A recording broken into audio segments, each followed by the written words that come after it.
Halo sobat, selamat datang di channel Review Cinema. Di video channel YouTube pertama saya akan membahas sebuah film horor yang berjudul Corinne. Ujian praktek tidak biasa yang bikin pesantren dalam bahaya. Corinne adalah satu dari 3 film horor yang tayang pada bulan Desember tahun 2022. Tanpa perlu dipikir, bisa ditebak ceritanya berhubungan dengan jin yang melekat di diri setiap manusia. Saya sendiri penasaran karena trailernya di satu sisi terlihat menjanjikan, namun di sisi lain terasa kurang mega. Lantas seperti apakah ceritanya? Layakkah untuk ditonton? Mari kita simak sinopsis beserta review singkat dari film Corinne di video ini. Zahra, santri kelas 3 di pondok pesantren Rodiatul Jannah, selalu menjadi santri teladan yang memiliki segudang prestasi di sekolah. Zahra, diperankan oleh Zulfa Maharani, adalah siswi tingkat 3 di pesantren Rodiatul Jannah pimpinan Kiai Mustafa, diperankan oleh Priti Moti. Ia terkenal sebagai sosok yang rajin dan berprestasi. Bahkan sudah dipercaya menjadi ketua angkatan. Tampuk pimpinannya sendiri, karena Kiai Mustafa sedang ada kesibukan di daerah lain, dipegang oleh Ustaz Jailani, diperankan oleh Omar Daniel, menantunya. Suatu hari, Zahra diminta oleh Ustaz Jailani untuk membimbing Yolanda, diperankan oleh Agnini Hakwe, siswi baru yang bersifat pembangkang. Yolanda tinggal sekamar dengan Zahra dan 2 teman Zahra lainnya, Ica, diperankan oleh Cindy Nirmala, dan Gendis, diperankan oleh Naima Al-Jufri. Yolanda awalnya hendak kabur dari asrama pesantren, namun karena tidak memungkinkan ia pasrah berada di sana.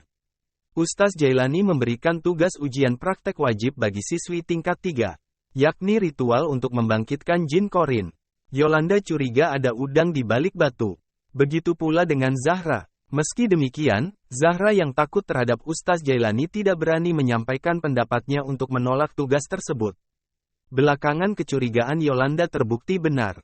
Pasca melakukan ritual tersebut, kejadian-kejadian misterius dialami oleh para siswi yang mengikutinya. Terungkap pula alasan mengapa Ustaz Jailani memberikan perintah tersebut serta mengapa Zahra merasa takut kepadanya. Setelah saya menonton film Corinne ini, menurut pendapat saya sendiri dari segi cerita, secara keseluruhan film ini cukup bisa dinikmati. Alurnya bisa dipahami dengan tensi yang semakin ke belakang semakin meningkat. Namun karena di paruh awal dikeluarkan tidak ada jump scare, ada potensi sebagian penonton akan merasa bosan. Bumbu komedi bagi saya porsinya tepat.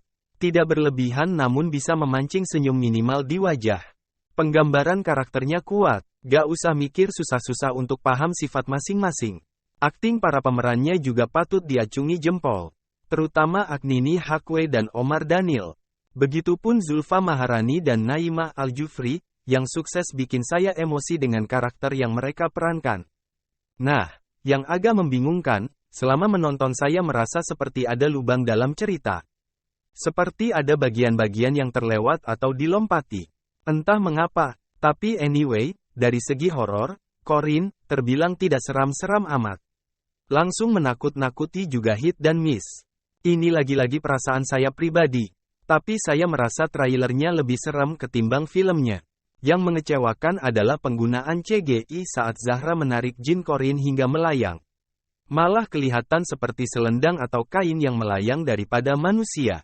Corinne secara keseluruhan memang tidak buruk. Ceritanya bisa dipahami dengan babak akhir yang menegangkan. Selipan komedi dan persahabatan pun tidak gagal. Sayangnya, selain kurang horor, film ini juga terasa kurang megah. Banyak momen yang harusnya bisa jadi kenangan apabila digarap dengan lebih baik lagi. Alhasil, rasa heboh saat pertama kali melihat beberapa adegan di trailer menjadi jauh berkurang saat melihat adegan utuhnya di film. Anti klimaks dengan yang saya harapkan. Itulah review dan sinopsis singkat dari film Corinne. Cukup video kali ini, terima kasih untuk kalian yang sudah menonton video ini sampai akhir. See you di video review selanjutnya.